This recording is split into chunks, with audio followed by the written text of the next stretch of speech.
सीमा पर सेना और यूपी में योगी, आतंकियों के मारे जाने की 100% गारंटी। एक दिन पहले आतंकी आदिल अहमद गिरफ्तार हुआ और अब आतंकी बिलाल खान ने पाकिस्तान से आतंकी कनेक्शन का सारा राज यूपी एटीएस के सामने उगल दिया।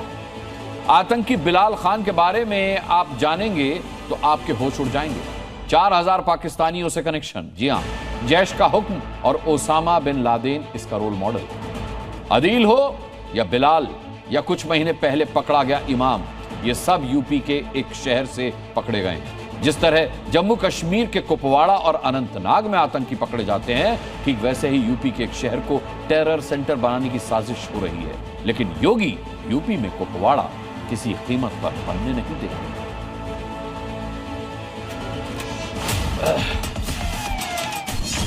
उत्तर प्रदेश का वो शहर जिसे टेरर सेंटर बनाने की साजिश हो रही।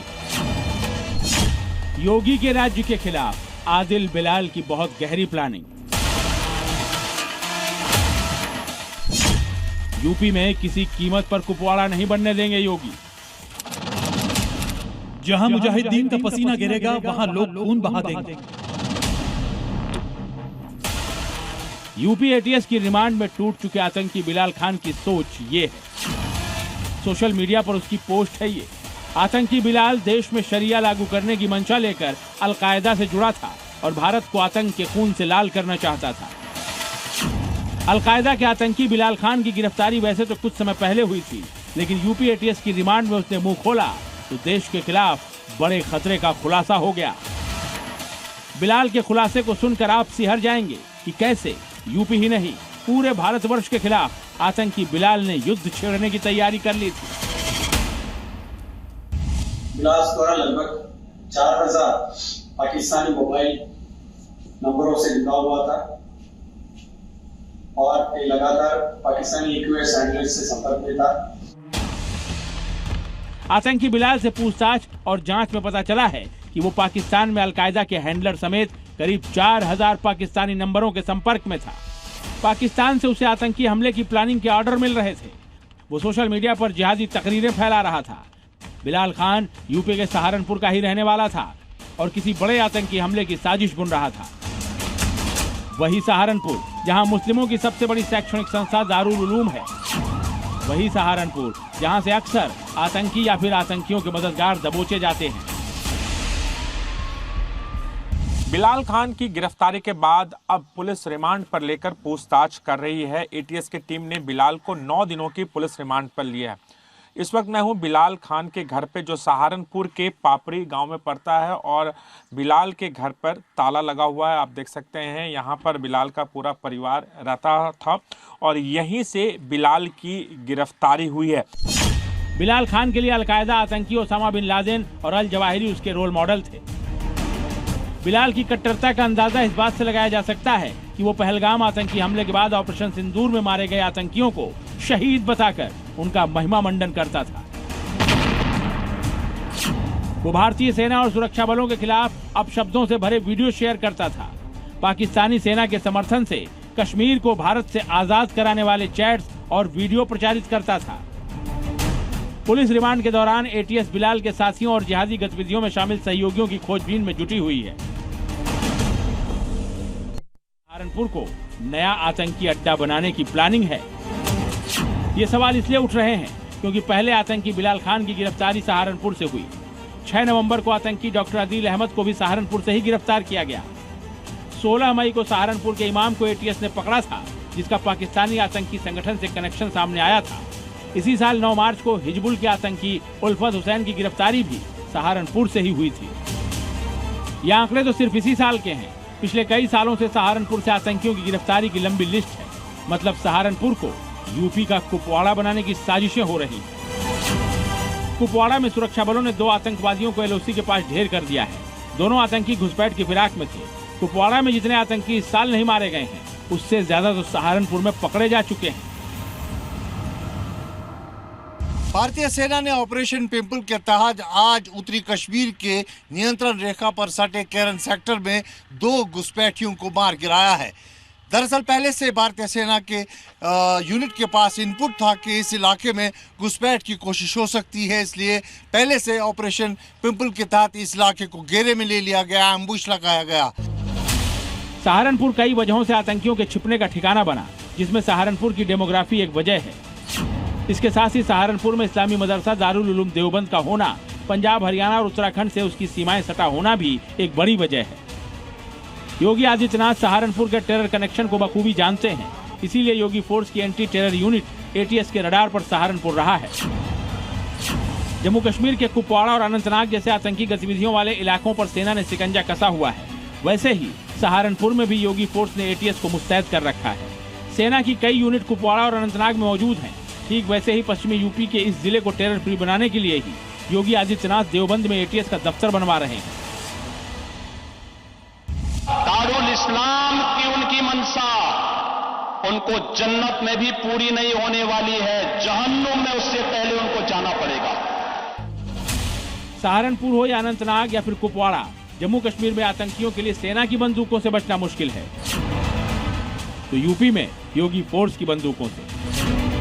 सहारनपुर से राजू राज, लखनऊ से प्रीति श्रीवास्तव, श्रीनगर से खालिद हुसैन के साथ ब्यूरो रिपोर्ट। एक तरफ यूपी के सीएम योगी ने पाकिस्तान के टेरर मॉड्यूल की गर्दन दबोच रखी है, तो दूसरी ओर जम्मू कश्मीर में सुरक्षा बलों के एक्शन ने टेरर कंपनियों की नींद उड़ा रखी है। जम्मू कश्मीर के 11 शहरों में 100 ठिकानों पर सुरक्षा बलों ने आतंकी नेटवर्क को ध्वस्त करने के लिए सबसे बड़ी मुहिम चलाई।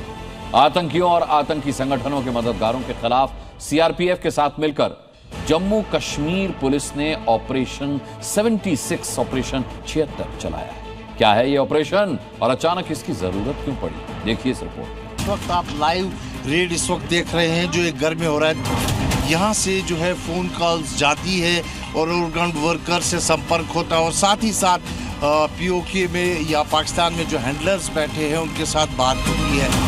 आतंकी नेटवर्क तोड़ने की बड़ी मुहिम, आतंकी मॉड्यूल पर सबसे बड़ी चोट। ये चोट 1-2 शहरों में नहीं बल्कि 10 से भी ज्यादा शहरों में 100 से भी ज्यादा ठिकानों पर की गई। इन शहरों में श्रीनगर, गांदरबल, कुपवाड़ा, कुलगाम, डोडा, राजौरी, शोपियां, बारामूला, सोपोर, अनंतनाग और कठुआ शामिल हैं। ये छापेमारी 76 लोगों के 1 सैकड़े से भी ज्यादा ठिकानों पर की गई। जरा ये तस्वीरें देखिए। घर का मेन गेट खुलता है और अत्याधुनिक हथियारों के साथ लैस सेना के जवान धड़धड़ाते हुए भीतर घुसते हैं। देखते ही देखते घर के हर कोने में जवान मोर्चा संभाल लेते हैं। मकसद एक ही है कि कहीं इस घर से आतंकी गतिविधियों को सपोर्ट तो नहीं किया जा रहा है, और अगर ऐसा हो रहा है तो उस पर लगाम कसी जा सके।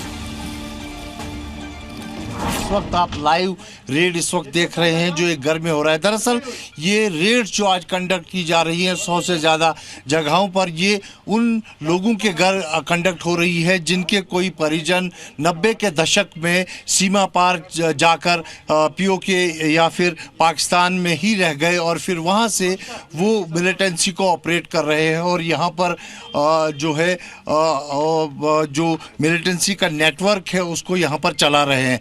तो एक मैसिव क्रैकडाउन जो है आज लॉन्च किया गया है जम्मू कश्मीर पुलिस की तरफ से, जिनका असिस्ट जो है सीआरपीएफ कर रही है, एसआईए, एनआईए सबको लेकर जो है ये रेड की जा रही है। अचानक छापेमारी की इस कार्रवाई की जद में ऐसे लोग भी शामिल हैं जो 3 दशकों से भी ज्यादा वक्त से घाटी में रह रहे हैं। जाहिर है सुरक्षा एजेंसियों के पास इस तरह की कार्रवाई के लिए तगड़ा इनपुट जरूर रहा होगा। इस कार्रवाई की जद में कैसे लोग आए हैं वो भी जान लीजिए।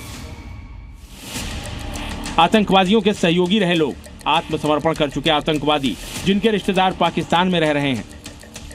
इस कार्रवाई का मकसद ये सुनिश्चित करना था कि जो आतंकवादी पहले आत्मसमर्पण कर चुके हैं या जेल से रिहा होकर अपने घर लौटे हैं, कहीं वो फिर से किसी नए आतंकी नेटवर्क के संपर्क में तो नहीं है।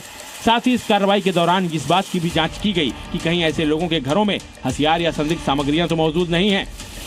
पूरे कश्मीर में 100 से ज़्यादा स्पॉट्स है जहां पर आज रेड हुई है और हर जगह जो है उन्हीं लोगों के घर रेड की गई है जिनके कोई परिजन, कोई किसी का बेटा, किसी का भाई जो है 90 के दशक में उस पार चला गया और वहीं रह गया। और वहाँ से जो इनपुट्स मिले हैं कि जो टेरर एक्टिविटीज़ यहाँ पर होती है वो उनके इशारे पे होते हैं, जिनमें लॉजिस्टिक सपोर्ट देना, जिनमें रिक्रूटमेंट मॉड्यूल्स बनाना और करेंसी फंडिंग सब कुछ जो है वो देखा जा रहा है। संदिग्ध लोगों के घरों के साथ साथ जेलों में भी तलाशी अभियान चलाया गया। सुरक्षा एजेंसियों को ऐसी खबर मिली थी कि इन जेलों में बंद आतंकी ओवरग्राउंड वर्कर और पाकिस्तान में बैठे हैंडलरों के संपर्क में हैं, जहां से उन्हें घाटी में आतंकी गतिविधियों को अंजाम देने के निर्देश दिए जाते हैं। एक मेजर क्रैकडाउन के तहत आज CIK ने जो है सेंट्रल जेल और डिस्ट्रिक्ट जेल कुपवाड़ा में तलाशी अभियान चलाया और सुबह सुबह जो है तलाशी यहाँ पर शुरू की गई। दरअसल डिजिटल सिग्नेचर्स का जो एक शक उनको मिला था कि यहाँ से जो है फ़ोन कॉल्स जाती है और ओवरग्राउंड वर्कर से संपर्क होता है और साथ ही साथ POK में या पाकिस्तान में जो हैंडलर्स बैठे हैं उनके साथ बात होती है। तो उस बिना पर सेंट्रल जेल कश्मीर और डिस्ट्रिक्ट जेल कुपवाड़ा में आज सुबह CIK ने रेड शुरू की और सर्च ऑपरेशन जो है जेल अथॉरिटीज़ के साथ चलाया था। ऐसी खबर है कि छापेमारी के दौरान सुरक्षा एजेंसियों ने कई डिजिटल डिवाइस और संदिग्ध दस्तावेज जब्त किए हैं। सवाल ये कि सुरक्षा एजेंसियों को अचानक इतने बड़े पैमाने पर इस तरह का छापेमारी अभियान क्यों चलाना पड़ा।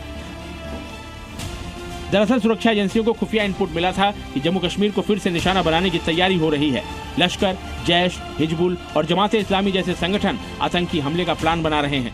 POK में हमले की प्लानिंग को लेकर अक्टूबर में खुफिया बैठक भी की गई थी। आतंकी संगठनों के स्लीपर मॉड्यूल्स को एक्टिव करने के निर्देश दिए गए थे। ऑपरेशन सिंदूर में हुए नुकसान का बदला लेने के निर्देश दिए गए थे। इसी खुफिया इनपुट के बाद इतने बड़े पैमाने पर छापेमारी अभियान चलाया गया है ताकि टेरर नेटवर्क ध्वस्त कर आतंकिस्तान के मंसूबों को नाकाम किया जा सके। खालिद हुसैन, जी मीडिया। ना तो देश के खिलाफ कोई गतिविधि चलेगी और ना ही सनातन के खिलाफ। योगी आदित्यनाथ की पॉलिसी बहुत क्लियर है। आज तो योगी फोर्स के निशाने पर थे गौ तस्कर, जिनका योगी फोर्स ने चुन चुन कर हिसाब किया। पुलिस के बुलेट ने सिराज और मुबारक अली नाम के गौ तस्करों को लंगड़ा कर दिया। राम और कृष्ण के देश में गौ हत्या को हम कतई नहीं होने देंगे, कतई नहीं होने देंगे और गौ हत्यारों को किसी भी दिशा में आपकी आस्था के साथ खिलवाड़ नहीं करने देंगे। उत्तर प्रदेश में गौ हत्या करने वालों का बचना नामुमकिन है। ये चेतावनी खुद मुख्यमंत्री योगी भी दे चुके हैं, लेकिन जिन गौ तस्करों को ये बात समझ में नहीं आई, अब देख लीजिए योगी फोर्स ने उनका क्या हाल किया है। सिराज और मुबारक अली दोनों इस लायक नहीं बचे कि अपने पैरों से चल सकें। दोनों गौ तस्करों को योगी फोर्स की बुलेट ने लंगड़ा कर दिया।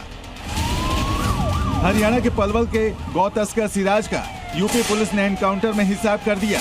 सिराज पिछले 9 साल से पुलिस को चकमा दे रहा था, लेकिन शुक्रवार देर रात गौ तस्कर सिराज के पापों का घड़ा भर गया। गायों को अवैध तरीके से हरियाणा ले जाने की कोशिश कर रहे सिराज का सामना योगी फोर्स से हो गया।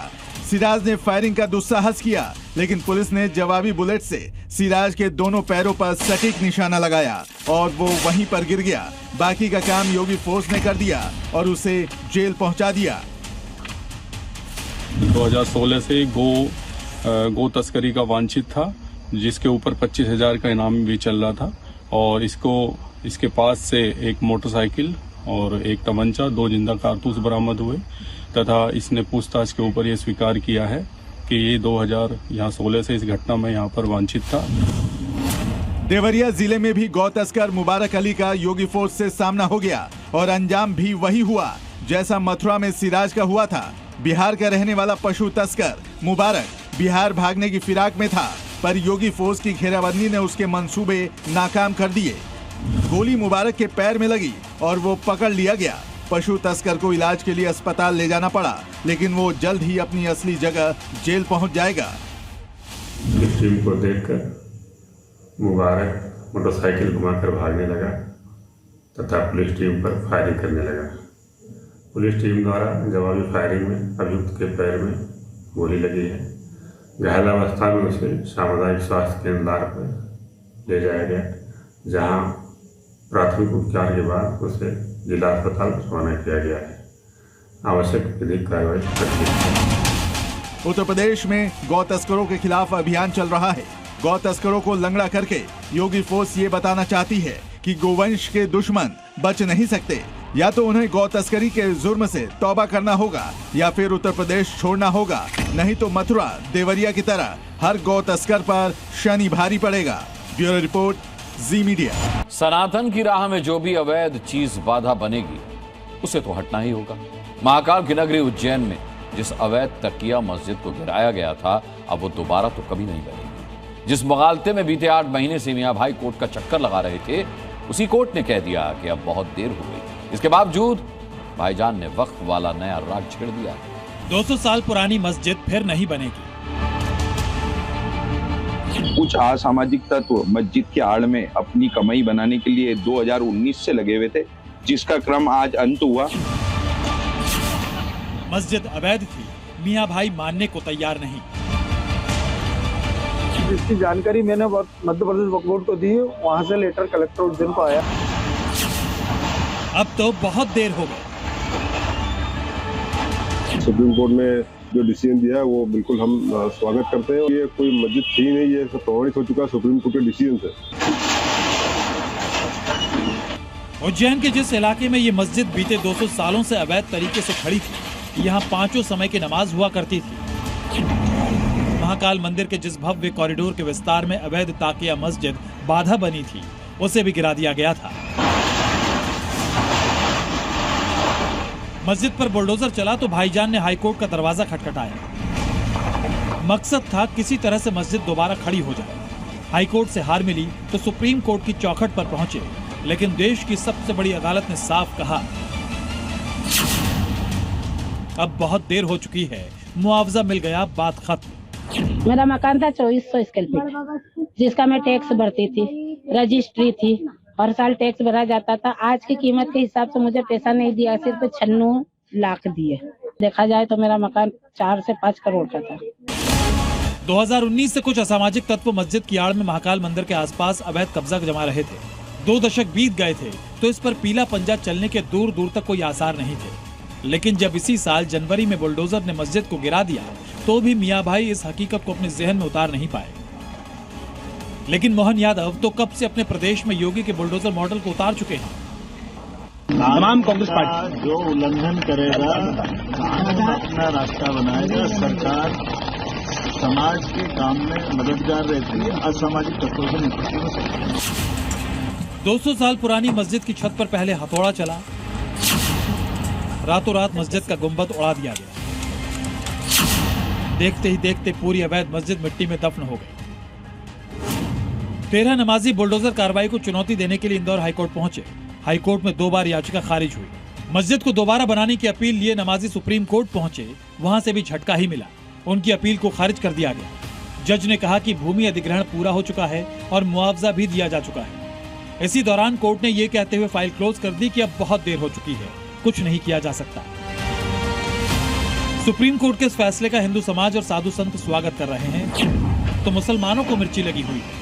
इस जमीन को 1985 से वक्फ बोर्ड का होने का दावा कर रहे हैं। ये कोई मस्जिद थी नहीं, ये सब प्रमाणित हो चुका है सुप्रीम कोर्ट के डिसीजन से। महाकाल मंदिर के कार्य में बाधा उत्पन्न करने के लिए और जो विकास कार्य शहर का हो रहा है उसमें बाधा उत्पन्न करने की दृष्टि से कुछ कतिपय असामाजिक तत्व जो है इस प्रकार से याचिका और मस्जिद के मुतवली बन के ऐसा कुछ याचिका लगा रहे थे। कुछ असामाजिक तत्व मस्जिद के आड़ में अपनी कमाई बनाने के लिए 2019 से लगे हुए थे, जिसका क्रम आज अंत हुआ। बिना बात के लिए हस्तक्षेप करना अपने आप में एक मनोरोग है। आप एक स्पष्ट करिए कि महाकाल मंदिर की प्राचीनता ज्यादा है या उस तकिया मस्जिद की प्राचीनता ज्यादा है। अधिकरण की सूचना न मध्य प्रदेश वक्फ बोर्ड को है, न ही स्थानीय जिला कमेटी को है। इसकी जानकारी मैंने मध्य प्रदेश वक्फ बोर्ड को दी, वहां से लेटर कलेक्टर उज्जैन को आया।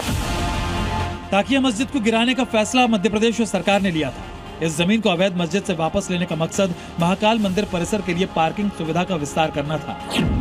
अब मियां भाई कितना भी वक्फ चिल्ला लें, देश की सुप्रीम अदालत इस जमीन पर अपना फैसला सुना चुकी है। अब जल्द ही यहाँ महाकाल के भक्तों के लिए पार्किंग एरिया बनेगा, जिससे उन्हें दर्शन में सुविधा मिलेगी। जल्द श्रद्धालु इसी जगह से हर हर महादेव बोलते हुए मंदिर जाएंगे। ब्यूरो रिपोर्ट, जी मीडिया। शोर की लिमिट क्रॉस करने वाले कान फोड़ू लाउड स्पीकर कहीं भी बर्दाश्त नहीं किए जाएंगे। उत्तर प्रदेश में तो ये बिल्कुल भी नहीं चलेगा। इसीलिए योगी सरकार ने तेज आवाज से परेशान करने वाले लाउड स्पीकर्स पर एक्शन बहुत तेज कर दिया है। फिरोजाबाद में एक मस्जिद से लाउड स्पीकर को योगी फोर्स ने उतरवा दिया। मुजफ्फरनगर में मस्जिदों से लाउड स्पीकर हटा दिए गए। साथ में वार्निंग भी दे दी गई है कि धार्मिक स्थलों पर अगर शोर की लिमिट पार की गई तो फिर एक्शन भी लिमिटलेस होगा। जितने भी बड़े बड़े माइक लगे हुए थानों पर वे सब उतार करके रख दिए गए हैं। जो लाउडस्पीकर कान के पर्दे फाड़ेगा, उत्तर प्रदेश में उसकी आवाज खामोश कर दी जाएगी। जो लाउडस्पीकर शोर मचाएगा, उसे जमीन पर धूल चाटनी पड़ेगी।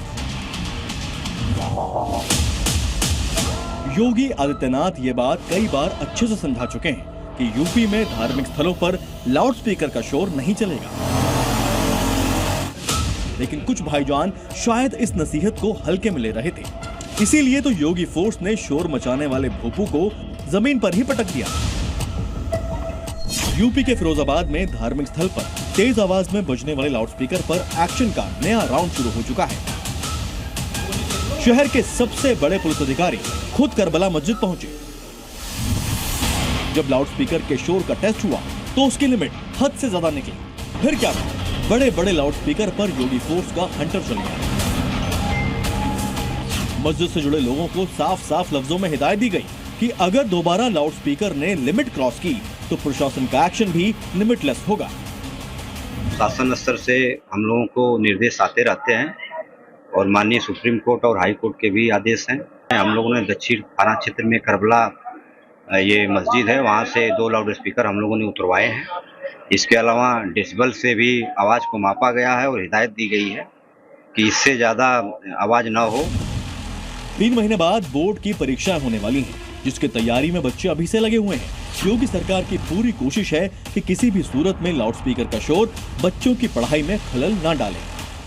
इसीलिए पुलिस की टीम तेज आवाज पर लगाम लगा रही है। ये बात अलग है कि कुछ भाईजान को लाउडस्पीकर उतारा जाना अखर गया। कह देती है कि वही फोटो को हटा दो, तो हमने हटा दिए गए। अब जानते हो सर, थोड़ा लगती है तो ऐतराज तो होता ही है, पर बुरा नहीं लग रहा है ऐसे हल्की आवाज में बजाने दें। तो पुलिस ने तो उतरवा रही है, सही कर रही है काम या गलत? गलत कर रही है। उतरवा दिए जो थे ऐसा है, जो बिल की मर्जी तो हमारी मर्जी, सरकारी चलेगी। ध्वनि प्रदूषण को लेकर नियम बिल्कुल साफ है। किस इलाके में कितना शोर हो सकता है, ये ध्वनि प्रदूषण नियंत्रण नियम में साफ साफ लिखा है। मस्जिद में लाउडस्पीकर के इस्तेमाल के लिए पुलिस की अनुमति जरूरी है। और तो और इलाहाबाद हाई कोर्ट भी साफ कर चुकी है कि मस्जिद में लाउडस्पीकर का इस्तेमाल इस्लाम का हिस्सा नहीं है और ना ही ये मौलिक अधिकार है। फिरोजाबाद में अभी करबला मस्जिद का नंबर आया तो मुजफ्फरनगर में भी शोर करने वाले लाउडस्पीकर पर एक्शन लिया गया। यहाँ 2 अलग अलग थाना क्षेत्र की मस्जिदों से 15 लाउडस्पीकर को उतारा गया है। यहाँ भी योगी फोर्स ने साफ साफ बता दिया है कि लाउडस्पीकर ऑपरेशन तब तक चलेगा जब तक शोर मचाने वाले हर लाउडस्पीकर का इलाज नहीं हो जाता। मुजफ्फरनगर सिटी क्षेत्र में कल रात 15 से ज्यादा ऐसे लाउडस्पीकर्स को हटाया गया है। ध्वनि प्रदूषण के नियम मस्जिदों के साथ साथ सभी धार्मिक स्थलों पर समान रूप से लागू हैं। नियम तो ये भी है कि रात के 10 से लेकर सुबह के 6 बजे तक लाउडस्पीकर नहीं बजा सकते। योगी सरकार इस नियम को सख्ती से लागू कर रही है।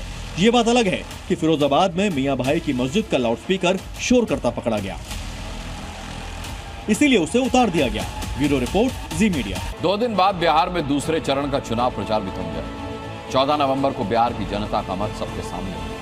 लेकिन उससे पहले बिहार में हो रही यूपी के सीएम योगी आदित्यनाथ की जनसभाएं बिहार चुनाव की पिक्चर को काफी हद तक क्लियर कर रही है। योगी के स्वागत में जगह जगह बुलडोजर खड़े हैं और जो तस्वीरें आज सामने आई वो तो लोगों का नेक्स्ट लेवल क्रेज योगी के लिए बयां कर रही हैं। ये बता रही हैं कि योगी का ऑपरेशन विधायक बिल्कुल राइट ट्रैक पर है।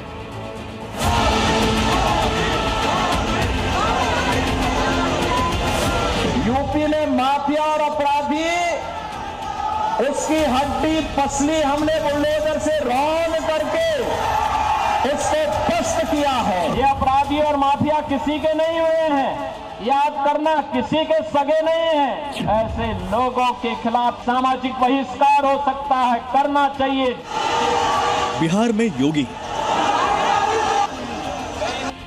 सियावर रामचंद्र भगवान की और योगी की जनसभा में बुलडोजर है। बुलडोजर बिहार में भी चाहिए, पूर्ण रूप से चाहिए बिहार में बुलडोजर। समर्थक खुद बुलडोजर पर सवार होकर आए हैं। बुलडोजर बाबा से जितने भी विरोधी हैं उनको ध्वस्त करने उत्तर प्रदेश में अपराधी योगी के पीले पंजे का नाम सुनकर ही कांप उठते हैं और बिहार चुनाव के दौरान जब योगी आदित्यनाथ बिहार में ताबड़तोड़ रैलियां कर रहे हैं तो योगी के बुलडोजर ने ऑपरेशन विधायक छेड़ रखा है। योगी आदित्यनाथ की जिस जिले में रैली होती है वहां उनके समर्थक योगी के स्वागत में पहले ही बुलडोजर लेकर पहुंच जाते हैं। आपके सामने तस्वीरें मोतिहारी विधानसभा क्षेत्र की हैं, जहां से आज सीएम योगी ने बिहार में जनसभाओं की शुरुआत की। आरजेडी के 15 वर्ष के कुशासन में योगी ने मंच संभाला तो विपक्षियों को अपराधी और माफिया करार देते हुए धुआंधार चौके छक्के जड़े। ये अपराधी और माफिया को फिर से विजयी नहीं बनने देना है। योगी अलग अलग जिलों में रोजाना रैलियां कर रहे हैं। बिहार की जनसैलाब से एनडीए के लिए वोट मांग रहे हैं। एनडीए के विधायकों को चुनकर विधानसभा पहुंचाने की अपील कर रहे हैं। प्रमोद कुमार जी को प्रत्याशी जो भाजपा के और एनडीए के प्रत्याशी विजयी बना के भेजेंगे ना विधानसभा में फिर से। जिस हिसाब से योगी की रैलियों में भीड़ उमड़ रही है उसे देखकर ये कहना गलत नहीं होगा कि जिन सीटों पर योगी जनसभाएं कर रहे हैं वहां तो मानकर चलिए कि एनडीए की जीत पक्की है। इसका सबूत ये तस्वीरें हैं। पेड़ों पर चढ़ी जनता, बांस बल्ली पर चढ़े लोग, सीढ़ियों पर जनसैलाब, बाउंड्री वॉल से योगी का दीदार, छतों पर खड़ी भीड़। रैलियां साबित कर रही हैं कि आधी आबादी एनडीए संग है। ये है one nation one ration card. बच्चे कंधे पर चढ़े हुए हैं। योगी जनता के हैं। जय श्री राम। योगी जनता के हैं। 1, 2, 3, 4, 5, 6, 7, 8 और ये 9 की 9 तस्वीरें योगी की आज हुई जनसभाओं की हैं, जो लोगों में योगी के क्रेज को बयां कर रही हैं। जनता के समर्थन को देख योगी बिहार में लालटेन बुझाने का दावा भी ठोक रहे हैं।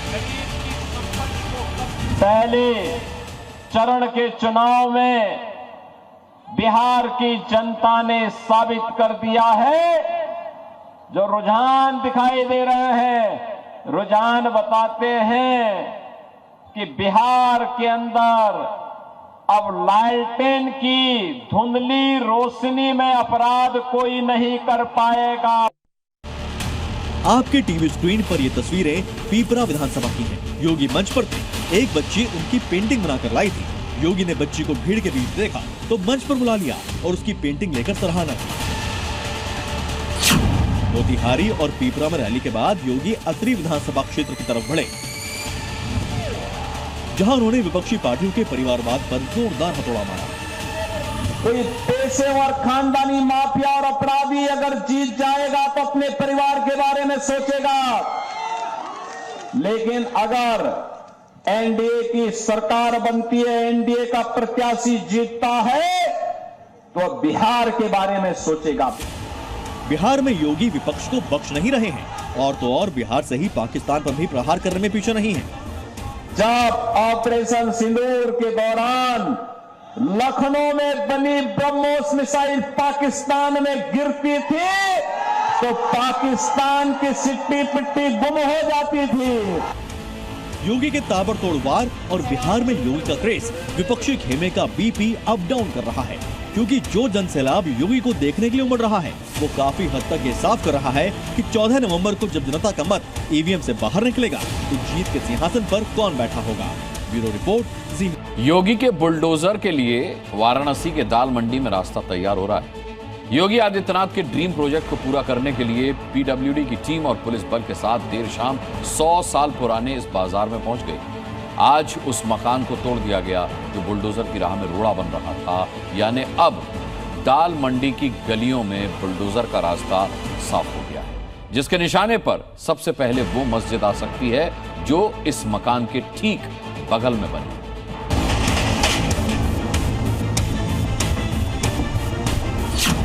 मस्जिद के बगल में मकान तोड़ डाला, मकान की एक एक ईंट निकाल दी।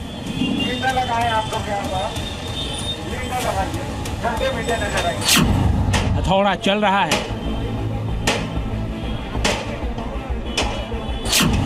आरी चल रही है,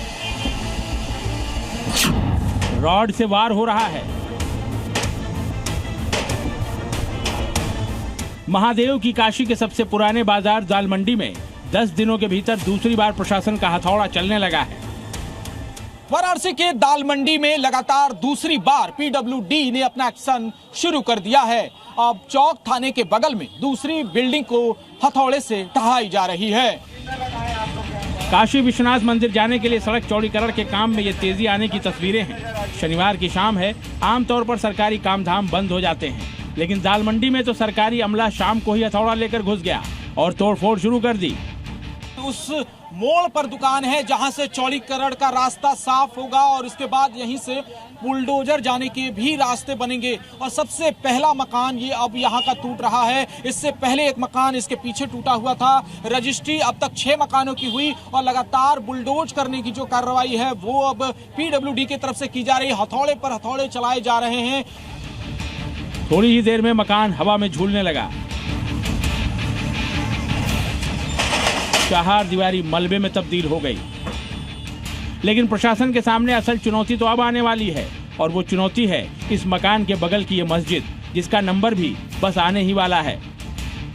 सबसे बड़ी अड़चन यहाँ पर जो दाल मंडी में आ रही है वो है 6 मस्जिदें, जिसको लेकर माहौल काफी तनावपूर्ण बना हुआ। और ये देखिए यहाँ पर अब पूरी तरीके से ये गिरने के कगार पर है और इसी तस्वीर को देखने के लिए तमाम लोग यहाँ पर इकट्ठा हुए हैं।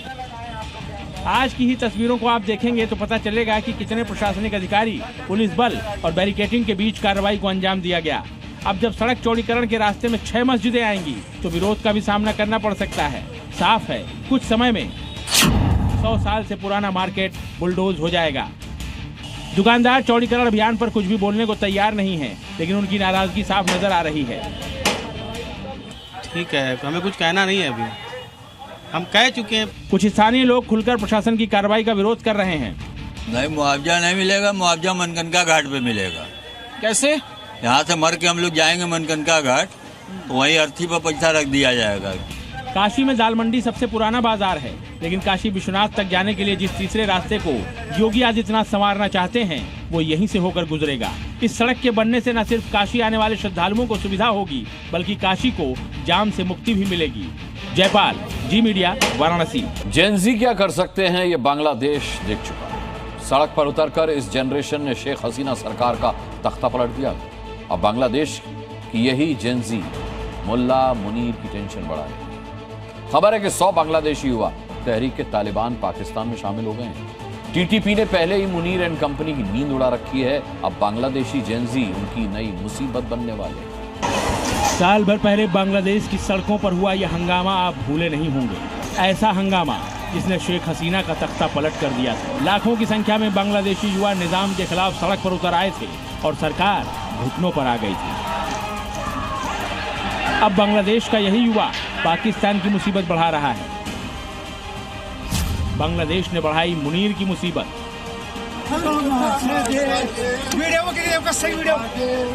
100 बांग्लादेशी युवा टीटीपी में शामिल। जी हां, ऐसी खबर है कि 100 बांग्लादेशी युवक पाकिस्तान के खिलाफ जंग लड़ने के लिए तालिबानी लड़ाकों की टीम का हिस्सा बन गए हैं। इस खबर को इसलिए भी बल मिल रहा है क्योंकि 2 बांग्लादेशी युवक टीटीपी की तरफ से लड़ते हुए मारे गए हैं, जिसकी पुष्टि बांग्लादेश और पाकिस्तान दोनों ने की है। मारे गए युवकों की पहचान 29 साल के रतन धाली और 22 साल के फैजन हुसैन के रूप में हुई है। दोनों बांग्लादेश के गोपालगंज जिले के रहने वाले थे और 18 महीनों से लापता थे। दोनों कब टीटीपी का हिस्सा बन गए पता ही नहीं चला। अब 100 बांग्लादेशी युवाओं के टीटीपी में शामिल होने की खबर ने मुनीर एंड कंपनी के तो होश ही उड़ा दिए हैं। एक तो वो पहले से ही टीटीपी को संभालने में नाकाम साबित हो रहे हैं और अब अगर बांग्लादेशी भी मोर्चे पर आ डटे तब तो दुर्गति तय है। इसी बीच तालिबान ने एक बार फिर पाकिस्तान को धमकी दे डाली है कि उसके सब्र का इम्तिहान न ले। धमकी ऐसे वक्त में आई है जब तुर्की में पाकिस्तान के साथ सीज फायर को लेकर चल रही वार्ता खटाई में पड़ती दिख रही है और पाकिस्तान अब जंग को ही विकल्प बताने लगा है। ये अलग बात है कि वो ऐसी बात करके अपने ही घर में अपनों के बीच घिरता दिख रहा है। किसको अच्छा कर्म माने और किसको बुरा कर्म माने। धर्म किसके लिए है, अगर ये पकड़ लिया तो धर्म क्या है ये अपने आप साफ हो जाएगा।